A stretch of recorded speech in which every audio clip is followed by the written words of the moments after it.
Hi welcome to వేటు news. నేను Prithvi. 100 MB data కోసం ₹100 చెల్లించాల్సిన పరిస్థితుల్లో అన్లిమిటెడ్ డేటా ఫ్రీగా ఇచ్చి జనాలందరినీ డేటా దాసుల్ని చేసింది రిలయన్స్ జియో. ఆ తర్వాత నెమ్మదిగా ఇక ఫ్రీ లేదు, కనీసం ₹100 చెల్లించాలని షరతు పెట్టింది. సరే 100 కదా అనుకుని అందరూ చెల్లించేశారు. ఆ తర్వాత అబ్బెబ్బే 100తో కూడా సరిపడదు, 300 చెల్లించాలని పట్టుబట్టింది.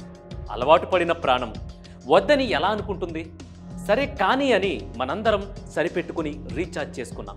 కానీ ఆ తర్వాత ట్రాయ్ పేరుతో ఈ ధరను 400, 500, 600 వరకు పెంచింది. ఇక ఇప్పుడు పెరిగిన రేట్లతో ఈ ధర 700 దాటిపోయింది. అదేంటి ఇంత ధరలు ఎలా పెరుగుతాయి అని మనలో ఎవ్వరూ అడగరు. సైలెంట్గా రీఛార్జ్ చేసేసుకుంటారు. ఎందుకంటే ఇప్పుడు ఈ డేటా అనేది మనకి అలవాటు స్థాయి నుంచి వ్యసనంగా మారిపోయింది. 2010లో 1 GB డేటా రీఛార్జ్ చేసుకోవాలంటే ఎంత ఖర్చు చేసేవాళ్ళమో గుర్తుందా?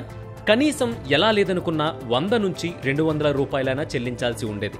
కట్ చేస్తే ఇప్పుడు కేవలం ₹11కే 1 GB డేటా వచ్చేస్తోంది. భారతదేశంలో ఇలాంటి డేటా విప్లవం రావడానికి కారణం రిలయన్స్ జియో. మార్కెట్లోకి జియో అడుగుపెట్టిన తర్వాత ఎన్నో నెట్వర్క్ ప్రొవైడర్ కంపెనీలు పూర్తిగా దివాళా తీశాయి. అందులో టాటా లాంటి దిగ్గజ కంపెనీలు ఉండడం గమనార్హం. కానీ ఎలా? కాంపిటీటర్స్తో పోటీ పడుతూ కాదు, ఏకంగా తుడిచిపెట్టేస్తూ ఇంతటి కంపెనీని ముఖేష్ అంబానీ ఎలా స్థాపించగలిగారు? జియో సక్సెస్ స్టోరీ వెనుకున్న మాస్టర్ ప్లాన్ ఏంటి? అసలు ఈ స్టోరీ ఎలా మొదలైంది? ధీరుభాయ్ అంబానీ చనిపోయిన తర్వాత ముఖేష్, అనిల్ అంబానీల మధ్య ఆస్తి పంపకాలు చేయాల్సి వచ్చింది. ఆ సమయంలో వారి తల్లి కోకిలాబెన్ ఏ సమస్య రాకుండా ఇద్దరికీ ఆస్తి పంపకాలు చేశారు. అందులో రిలయన్స్ కమ్యూనికేషన్స్ అనిల్ అంబానీకి వెళ్ళింది. అంతేకాకుండా ముఖేష్ ఎట్టి పరిస్థితుల్లోనూ కమ్యూనికేషన్ బిజినెస్ లో అడుగు పెట్టకూడదని కూడా రూల్ పెట్టుకున్నారు అగ్రిమెంట్లో. అయితే విచిత్రం ఏంటంటే రిలయన్స్ కమ్యూనికేషన్స్ పుట్టినప్పటి నుంచి దగ్గరుండి చూసుకున్నది ముఖేష్ అంబానీనే. కనీసం అనిల్ కి ఆ బిజినెస్ గురించి పెద్దగా తెలియదు కూడా. కానీ ముఖేష్ ఏం మాట్లాడలేదు. అయితే 2010లో అనిల్, ముఖేష్ కలిసి ఓ ఒప్పందం చేసుకున్నారు. అదేంటంటే ఇద్దరి మధ్య చేసుకున్న ఒప్పందాలు పూర్తిగా రద్దు చేస్తూ ఎవరైనా ఏ బిజినెస్ లో అయినా ఇన్వెస్ట్మెంట్ చేయొచ్చనేది ఆ ఒప్పందం సారాంశం. సరిగ్గా ఈ ఒప్పందం జరిగిన కొద్ది రోజుల్లోనే ముఖేష్ ఇన్ఫోటెల్ అనే బ్రాడ్బ్యాండ్ కంపెనీని సొంతం చేసుకున్నారు. కానీ దీనిపై ఎన్నో ఆరోపణలు కూడా ఉన్నాయి. ముఖేష్ అంబానీ ఇన్ఫోటెల్ అనే కంపెనీని సైలెంట్ గా సెట్ చేసి డీల్ అయ్యాక అఫీషియల్ గా అనౌన్స్ చేశారనే ఆరోపణలున్నాయి. అంతేకాదు ఇన్ఫోటెల్ లాంటి చిన్న కంపెనీ వైర్లెస్ బ్రాడ్బ్యాండ్ కొనడానికి ముందుకు రావడంతో పెద్ద కంపెనీలేవి రాలేదు. దీంతో నేరుగా ఇన్ఫోటెల్ ఈ లైసెన్స్ దక్కించుకుంది. పెద్ద కంపెనీల దృష్టి మరల్చడానికి ముఖేష్ అంబానీ కావాలనే ఇన్ఫోటెల్ ను సీక్రెట్ గా ప్లాన్ చేశారనే వాదనలు ఉన్నాయి. అయితే దీనికి ఎలాంటి ఆధారాలు లేవు. అంతా అంచనాలు, రూమర్లు మాత్రమే. మహేంద్ర నహతా అనే వ్యక్తి ఈ ఇన్ఫోటెల్ కంపెనీని స్థాపించినట్టు చెబుతారు.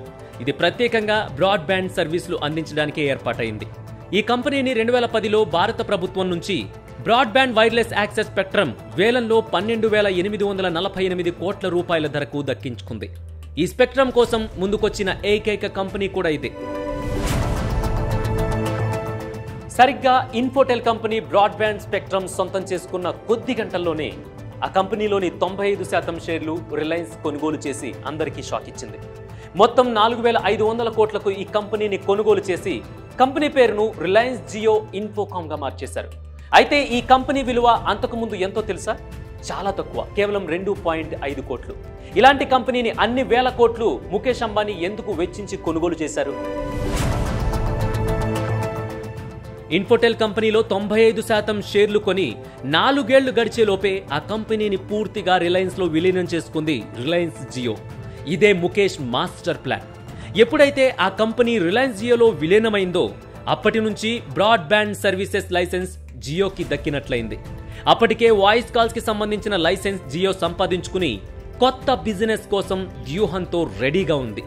దీంతో ఇప్పుడు ఇన్ఫోటెల్ కంపెనీ బ్రాడ్బ్యాండ్ తో అటు డేటా, ఆల్రెడీ రిలయన్స్ దగ్గరున్న వాయిస్ కాల్స్ లైసెన్స్, ఈ రెండిటికి సంబంధించిన లైసెన్స్లు ముఖేష్ సొంతమయ్యాయి.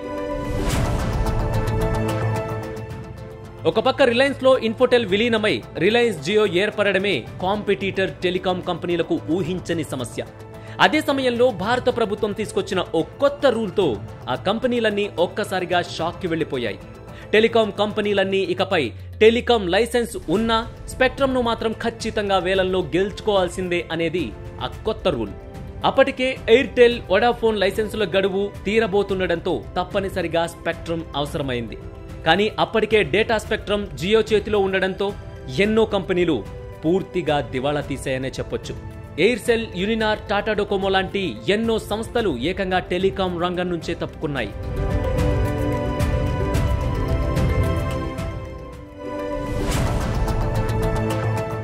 ఒక పక్క ఇన్ఫోటెల్ ని అడ్డు పెట్టుకుని ముఖేష్ అంబానీ టెలికాం రంగంలో పాతుకుపోయేందుకు మాస్టర్ ప్లాన్ వేశారని మార్కెట్ మొత్తం కోడై కూస్తున్న సమయంలోనే ప్రభుత్వం కొత్త యూనిఫైడ్ చట్టాన్ని తీసుకురావడంతో ప్రభుత్వం కావాలనే కేవలం ముఖేష్ అంబానీ కోసం ఈ చట్టాన్ని తీసుకొచ్చిందనే ఆరోపణలు వెల్లువెత్తాయి.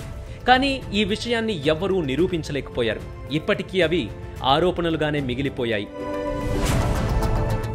మొదట జియో మార్కెట్లోకి అడుగుపెట్టినప్పుడు అప్పటికే ఎన్నో కంపెనీలు పోటీ పడుతున్నాయి. అయితే వాటన్నిటినీ దాటి నెంబర్ 1 కావాలంటే ఓ కొత్త టెక్నాలజీని అత్యంత చౌకగా ఇవ్వాలి. అదే ప్లాన్ అమలు చేశాడు ముఖేష్ అంబానీ. అప్పటి వరకు ఎవ్వరికీ తెలియని 4G టెక్నాలజీని తీసుకొచ్చారు. అది కూడా దాదాపు 3 నెలల పాటు అందరికీ ఫ్రీగా సిమ్ కార్డులు పంచిపెడుతూ. ఇంకేముంది, జనాలంతా ఎగబడి జియో కస్టమర్లు అయిపోయారు. మిగిలిన కంపెనీల యూజర్లు మొత్తం జియో నెట్వర్క్ మీద వాలిపోయారు. జియో ఆల్మోస్ట్ మార్కెట్లో మోనోపోలీగా అవతరించింది. తర్వాత నెమ్మదిగా జియో రూల్స్తో గేమ్స్ మొదలుపెట్టింది. అదేంటంటే ట్రాయ్ నిబంధనల ప్రకారం ఏ ఆఫర్ కూడా 3 నెలల పాటు ఇవ్వకూడదు. ఇదే మాట చెప్పి 3 నెలల తర్వాత ఇంటర్నెట్ రేట్లు ఫిక్స్ చేసింది జియో.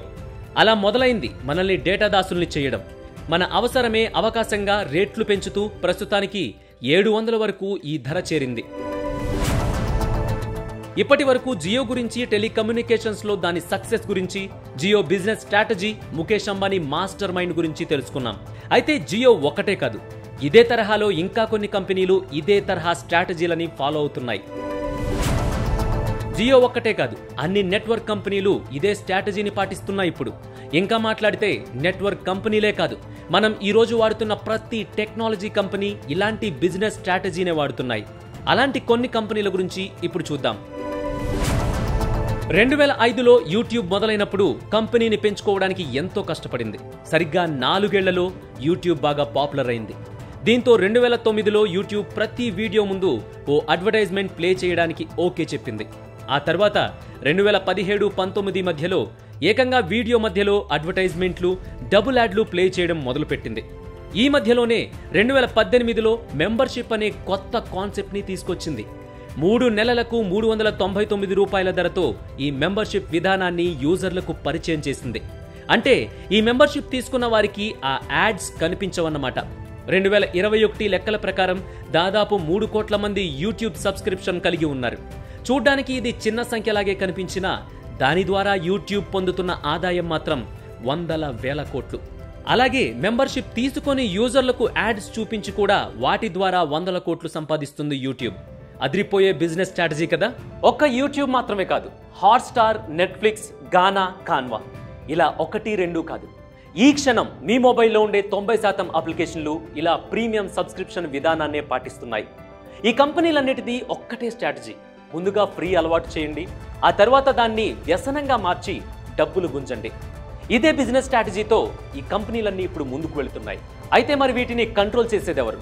ఫ్రీ నుంచి మొదలుపెట్టి ఇప్పుడు ప్రతి యూజర్ నుంచి వందలు వేల రూపాయలు వసూలు చేస్తూ ఈ వసూళ్లు ఇలా పెరుగుతూనే ఉన్నాయి.